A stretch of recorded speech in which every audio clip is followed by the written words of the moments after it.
करेंगे mean value theorem की। हम एक्सरसाइज 5.8 कर रहे थे, उसमें हमने रोल्स थ्योरम के बारे में बात की थी। आज हम मीन वैल्यू थ्योरम के बारे में बात करेंगे।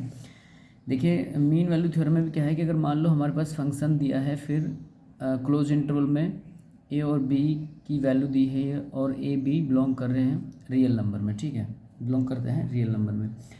तो मीन वैल्यू थ्योरम में हमने पढ़ा था रोल्स थ्योरम में कि फंक्शन, मीन वैल्यू थ्योरम में भी इसका फर्स्ट स्टेप क्या होगा, step first F x continuous होना चाहिए, ठीक है, एफ एक्स कॉन्टिन्यूस होना चाहिए, पहला स्टेप तो ये है। फिर ठीक है, step second mean value theorem में क्या है कि एफ एक्स डिफरेंशिएबल भी होना चाहिए, डिफरेंशिएबिलिटी, यानी कि हमें पहले फंक्शन की कॉन्टिन्यूटी चेक करनी है और फिर डिफरेंशिएबिलिटी। सेम हम रोल्स थ्योरम में भी करते थे, ठीक है। इसमें थर्ड स्टेप क्या है, अगर ये दो स्टेप सेटिस्फाई हो जाते हैं, ठीक है भाई, सेटिस्फाई हो जाते हैं, ये कंडीशन है दो, तो उसके बाद हम क्या करेंगे कि सी बिलोंग कर रहा होगा ए और B, close interval A B में सी बिलोंग कर रहा होगा, ठीक है, close interval open interval A B में सी बिलोंग कर रहा होगा, ठीक है। तो हमें C find out. Rolle's theorem में अब सम नंबर सी बिलोंग कर रहा होगा A B, close interval A B के बीच में, यानी कि इधर कोई वैल्यू होगी। अब यहाँ पे क्या है, इसको इस तरह से लिखो तो सी ग्रेटर देन ए और लेस देन बी, इसका मतलब ये है, ठीक है। ओपन इंटरवल का मतलब ये है, इसको इस तरह से डिफाइन करते हैं। अब इनके बीच में कोई वैल्यू होगी सी, और इसको सच दैट अगर हम लिखें तो यहाँ एफ डैश सी जो होगा F of B minus F of A upon B minus A, ठीक है। तो क्या होगा एफ ऑफ बी। अब जो हम रोल्स थ्योरम पढ़ रहे थे उसमें क्या हुआ था कि अगर फंक्शन कॉन्टिन्यूस है, डिफरेंशिएबल है, फिर इक्वल टू भी है, यानी कि हम उसमें रोल्स थ्योरम में क्या था कि B A is equal to F of A है, ठीक है। ये तीन कंडीशन है सेटिस्फाई होनी चाहिए थी, इसमें दो कंडीशन सेटिस्फाई होंगी तो हम मान लेंगे कि सम सी बिलोंग कर रहा है ए बी ओपन इंटरवल में। और रोल्स थ्योरम में एफ डैश सी का जो स्लोप था वो जीरो था, लेकिन इसमें एफ डैश सी फाइंड आउट करने के लिए हम स्लोप को जीरो नहीं लेंगे, हम ये लेंगे F of B minus F of A और बी माइनस ए। और अब ये दोनों कंडीशन सेटिस्फाई होंगी तो मीन वैल्यू थ्योरम वेरीफाई हो जाएगी, ठीक है। इसमें ज़्यादा कुछ है नहीं, हमने रोल्स थ्योरम के बारे में बात की थी, सेम उसी के जैसा है। मीन वैल्यू थ्योरम की पहले फंक्शन की क्वांटिटी चेक करेंगे, फिर हम डिफरेंशिएबिलिटी चेक करेंगे, उसके बाद हम सी का dash C dash is equal to F of B minus F of A और B minus A find out करेंगे, ठीक है। सी की वैल्यू निकाल लेंगे हम, जो इसके बीच में आएगी वैल्यू। तो क्वेश्चन नंबर फर्स्ट, इसका फोर्थ क्वेश्चन देखते हैं। Fourth question mean value theorem का है। तो फोर्थ क्वेश्चन में है कि F x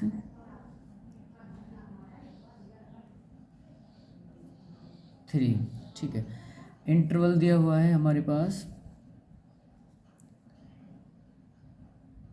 close interval A B, और ए इज इक्वल टू हमारे पास है 1, बी इज इक्वल टू है 4, यानी कि क्लोज इंटरवल 1 और 4 ये गिवन है क्वेश्चन में, ठीक है। हमें मीन वैल्यू थ्योरम वेरीफाई करनी है, ठीक है। उसके बाद फर्स्ट स्टेप होगा, अब हमने कहा कि ये फंक्शन देखिए, कल हमने उससे पहली वीडियो में हमने आपको बताया था कि जो रोल्स थ्योरम है, यानी कि अगर फंक्शन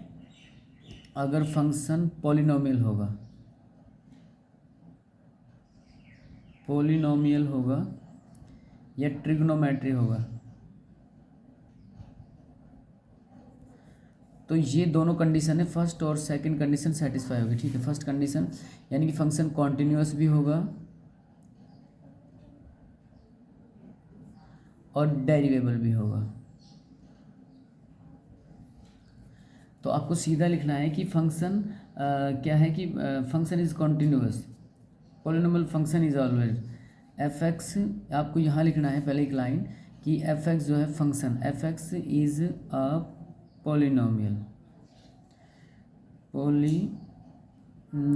फंक्शन, एफ एक्स क्या है, पॉलिनोमियल फंक्शन, ठीक है।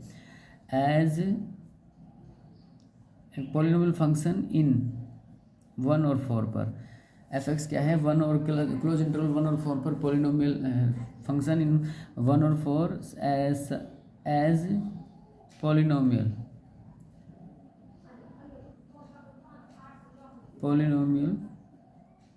फंक्शन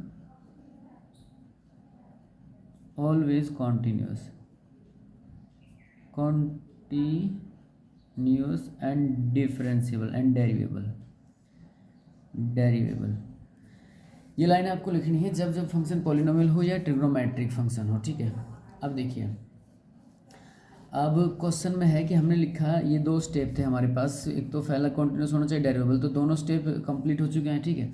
अब ये दो स्टेप अगर कंप्लीट हो चुके हैं, ठीक है, तो हम क्या लिखेंगे कि बोथ कंडीशन आर सेटिस्फाई, हम यहाँ लिख देंगे both the condition of the theorem are satisfied,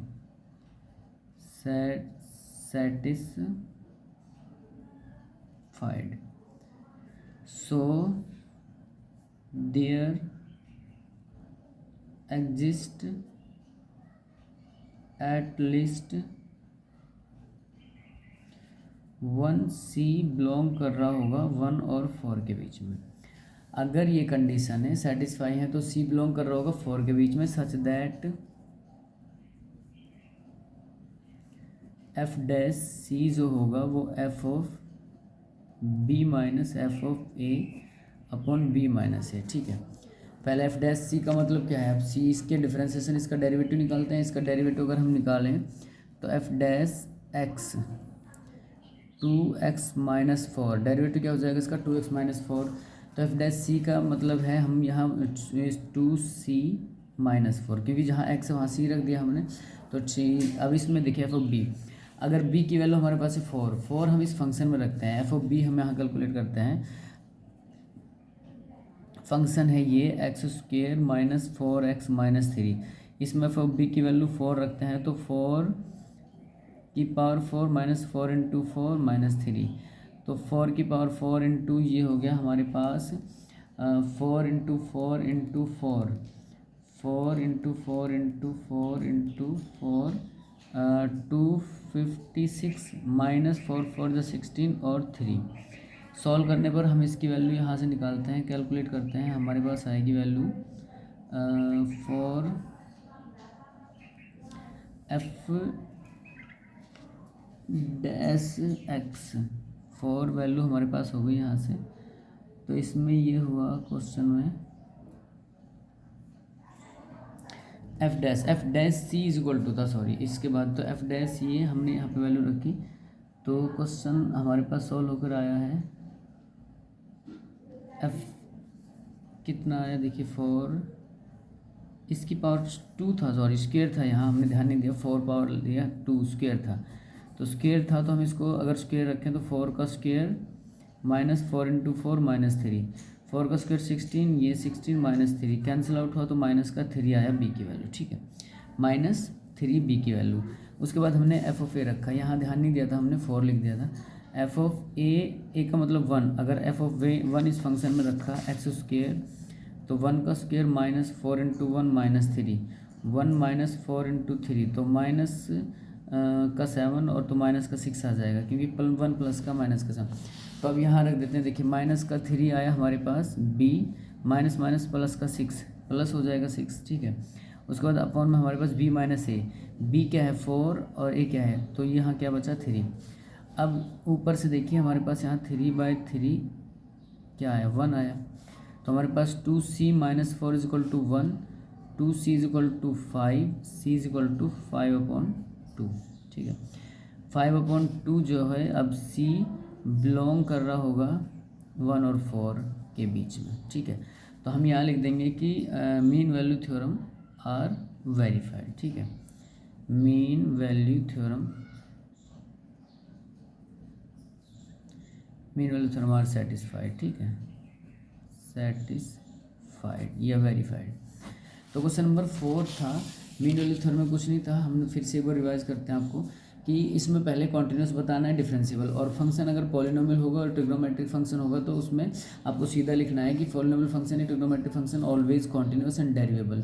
फिर उसके बाद मीन वैल्यू थ्योरम सेटिस्फाई है, तो ये कंडीशन अगर सेटिस्फाई तो फिर सी बिलोंग कर रहा होगा उस क्लोज इंटरवल में, फिर आपको ये सी डैश फाइंड आउट करना है। रोल्स थ्योरम में बस फ़र्क इतना था, रोल्स थ्योरम में जो एफ डैश सी यानी कि इसका स्लोप जो था वो जीरो होता था, यहाँ इसका स्लोप क्या होगा F of B minus F of A B minus A, वो आप फंक्शन में वैल्यू रखेंगे ए और बी के और क्वेश्चन को सॉल्व करेंगे। ठीक है, क्वेश्चन नंबर अब हम क्या है फिफ्थ देख लेते हैं। देखिए फिफ्थ क्वेश्चन में हमारे पास क्या है, क्वेश्चन नंबर फिफ्थ में है कि फंक्शन है हमारे पास, फंक्शन एफ एक्स दिया हुआ है,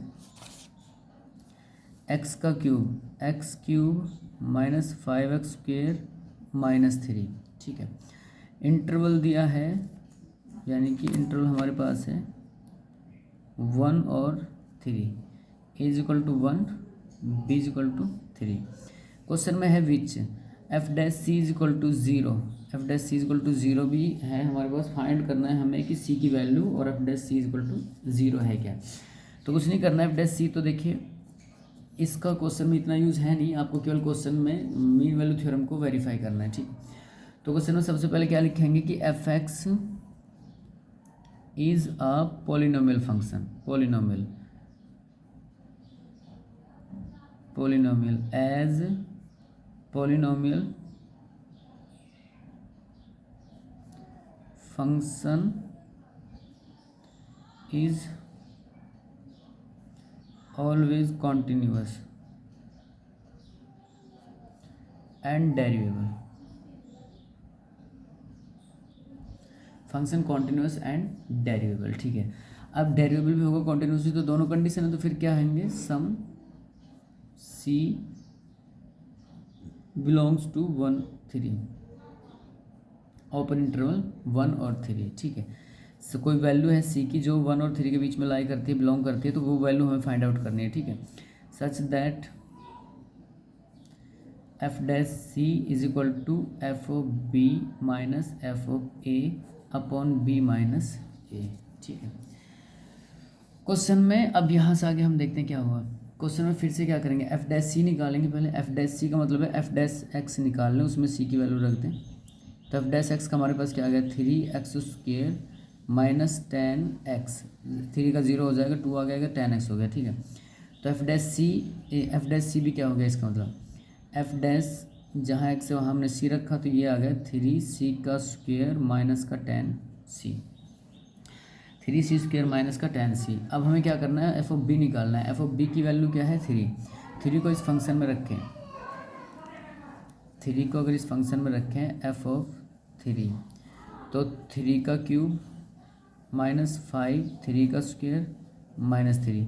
सोल्व करें, 3 का क्यूब 3 × 9, 3 का क्यूब 27, 3 × 3 × 3 27, ये 27 और माइनस का 3 9 9 5 45 माइनस का 3 45 और 3 तो माइनस का 21, तो ये वैल्यू आई माइनस का 21। एफ ऑफ ए निकाल लेते हैं 1, तो 1 का क्यूब माइनस 5 × 1 का square minus 3, 1 minus 5 minus 3 minus 8 minus 7। ठीक है, अब यहाँ हम इसमें रखें, देखिए बी की वैल्यू 21 माइनस का 21 थी, ये माइनस माइनस प्लस का 7 हो जाएगा अपॉन 2, और एफ डैश सी क्या था हमारे पास 3c² minus 10c is equal to 27 में क्या है 14 अगर यहाँ हमारे पास बचता है तो इक्वल टू माइनस का 7 यहाँ बचता है। ठीक है, क्योंकि यहाँ पे 14 बचेगा, देखिए माइनस का 14 अपॉन 2, 2 7 जो 14 माइनस का 7, तो यहाँ पे 3c² माइनस का 10c प्लस का 7 इज इक्वल टू 0। हम इसका क्या है फैक्टराइजेशन करें, अगर इसका फैक्टराइजेशन करते हैं हम यहाँ से देखिए तो हम क्या लिख सकते हैं, इसको हम लिख सकते हैं इसको 3c² माइनस का 7c माइनस 3c प्लस का 7 इज इक्वल टू 0। देखिए फैक्टर कैसे करते हैं, हमारे पास क्या है फैक्टराइजेशन के लिए अगर कोई पॉलिनोमियल इक्वेशन हमारे पास इस तरह x² और bx प्लस का c इज इक्वल टू इस तरह से है, तो हम फर्स्ट और सेकंड की मल्टीप्लाई करते हैं। देखिए जैसे इसमें फर्स्ट है 3 और लास्ट है 7, हमने क्या किया 7 की मल्टीप्लाई की, 7 21, इसका प्रोडक्ट ये इस तरह से एलसीएम कैलकुलेट करते हैं जिस तरह हम उसको चेक करते हैं। 3 7 जा क्या होता है 21 3 7 जो 21, तो हमें बीच का डिजिट देखना होता है। ये जो बीच में नंबर है हमारे पास लीनियर वाला कि 10 है, 3 का और 7 का है तो सम 10 हो या सब्ट्रैक्ट 10 हो। तो इसलिए हमने क्या लिखा, 10 7 सी लिखा माइनस 3 सी इक्वल टू ये। तो यहाँ से सी कॉमन, तो 3 सी माइनस 7, यहाँ से -1 common, 3 C minus 7 equal to 0, C minus 1 और 3 C minus 7 equal to 0, C is equal to 1 और सी इज इक्वल टू 7/3। ठीक है, अब सी इसमें क्या है कि ये जो 7/3 है वो बिलोंग कर रहा है 1 और 3 के बीच में। ठीक है, तो मीन वैल्यू थ्योरम तो वेरीफाई हो ही गई। ठीक है, क्योंकि अगर हमारे पास दो कंडीशन है, अगर फंक्शन पॉलिनोमियल या क्या बोलते हैं डेरिवेबल हो जाता है तो मीन वैल्यू थ्योरम सेटिस्फाई हो जाती है। ठीक है, उसके बाद क्वेश्चन में है कि F A not is equal to F of B है। अगर एफ ऑफ बी, तो एफ ऑफ ए जो है not is equal to F of B है। तो अब क्या करेंगे, ये F of B A not equal to B है, हम ये सी की वैल्यू दिखाने minus C F dash C equal to 0 दिखाने के लिए। ठीक है, तो हम क्या करेंगे कि हम लिखेंगे कि therefore the value of C does not exist, C की वैल्यू क्या एग्जिस्ट नहीं कर रही है, तो सच दैट क्या होगा, F dash C is equal to 0 होगा। ठीक है, तो इस क्वेश्चन में तो इसके तो इतना रोल है नहीं। क्वेश्चन में मीन वैल्यू थ्योरम के लिए हमें केवल इतना देखना था कि कंडीशनें सेटिस्फाई होती हैं या नहीं, पॉलिनोमियल कॉन्टिन्यूस है फंक्शन और डेरिवेबल, अगर ये हो जाए तो मीन वैल्यू थ्योरम के लिए अगला स्टेप आपका ये होगा। ये मीन वैल्यू थ्योरम थी और रोल सर हम कंप्लीट कर चुके हैं। इसमें एक लास्ट स्टेप बचा हुआ है कि एप्लीकेबल मीन वैल्यू थ्योरम आपको एक्सरसाइज 2 पर करनी है। ठीक है, एक्सरसाइज सेकंड का क्वेश्चन नंबर सेकंड में हमारे पास क्या था, एफ एक्स क्या था, एक ग्रेटेस्ट इंटीजर फंक्शन था। ठीक है, ग्रेटेस्ट इंटीजर फंक्शन के बारे में हमने पहले अभी आपको बताया था पहले वीडियो में कि ग्रेटेस्ट इंटीजर फंक्शन का मतलब ये होता है कि जैसे 0.35 वैल्यू है तो हमें देखेंगे किसके बीच में, ये 0 से लेके 1 के बीच की वैल्यू है, तो ये आंसर हमें 0 देगा। इसलिए जो ग्रेटेस्ट इंटीजर फंक्शन होता है वो ना ही तो कॉन्टिन्यूस होता है और ना ही वो डेरिवेबल होता है। तो इस केस में मीन वैल्यू थ्योरम भी नॉट वेरीफाई होगी, वेरीफाई। ठीक है, नॉट वेरीफाई या नॉट सेटिस्फाई। तो एक्सरसाइज कंप्लीट हो चुकी है। इसके बाद हम करेंगे एप्लीकेशन ऑफ डेरिवेटिव।